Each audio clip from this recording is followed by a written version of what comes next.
Welcome to this video about Punnett squares. In this video you will learn how to predict the traits and characteristics of offspring when you have been given the genotypes or genes of the parents. The example we are going to look at is the color of horses, and we are going to look at the question, which color will the offspring of these two horses have? First of all, we need to assign letters to the genes, so we are going to use a capital black B for the color black and a lowercase b for the color white. Genes can be either dominant or recessive. The capital B for black is dominant, which means this will always be visible, this color. The lowercase b for white is recessive, and this means that this color or trait will only be visible if the dominant allele or gene is not present. So there are always two versions for each gene, and they are called alleles. So we are going to assign two alleles to each of these horses. The black horse is going to have two alleles, a dominant allele for black and a recessive allele for white, and the white horse will have two recessive alleles for white. If we have two different alleles, like we have for this black horse here, we call that heterozygous, and if we have two alleles that are the same, like for the white horse, we call that homozygous. In order to be able to predict the color for the offspring, we need to draw a Punnett square, which is basically a table like I have drawn it here. What we need to do first is we need to put the alleles for the black parent down the left on the side, and we need to put the alleles for the white parent across the top. So we have the gene for black and the gene for white down the side here for the black parent, and we have the two genes for white across the top. The empty boxes now are to predict the chances to get different colors for the offspring, and to do that we basically have to combine the genes or letters that we have from the parents. So in the first empty box we will move a black B to start with, because that is the gene that we have in the same line or row here, and then from the top we will combine this with the lowercase b that we have white at the top in the same column. So we get a heterozygous genes for a black horse. Then we do the same with the second square in this row. So in the same row we've got the capital B from the black parent, and in the same column at the top we have a lowercase b from the white parent. Now we are going to do that for the remaining two squares as well.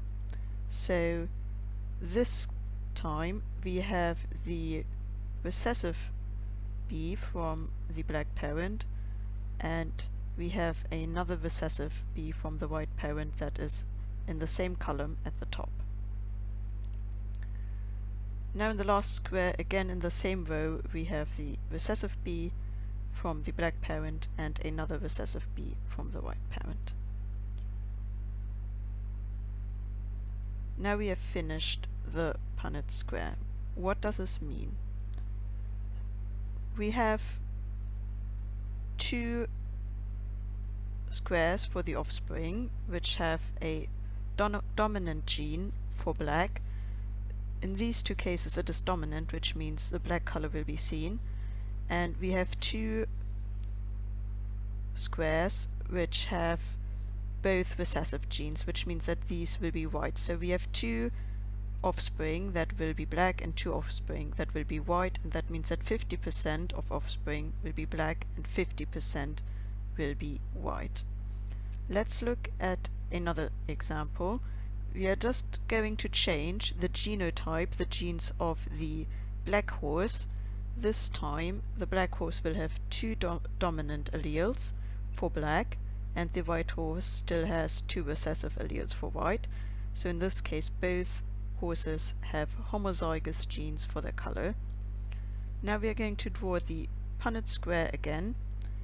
Have a go yourself at putting the genes for the black parent and the white parent in down the side and across the top. So grab a piece of paper, pause the video, and have a go yourself at filling in the side for the black parent and the top for the white parent. For the black parent this time we get two dominant alleles for black, and across the top we still have the two recessive alleles for white. Now pause the video again and have a go at filling in the rest of the Punnett square, trying to predict the color of the offspring.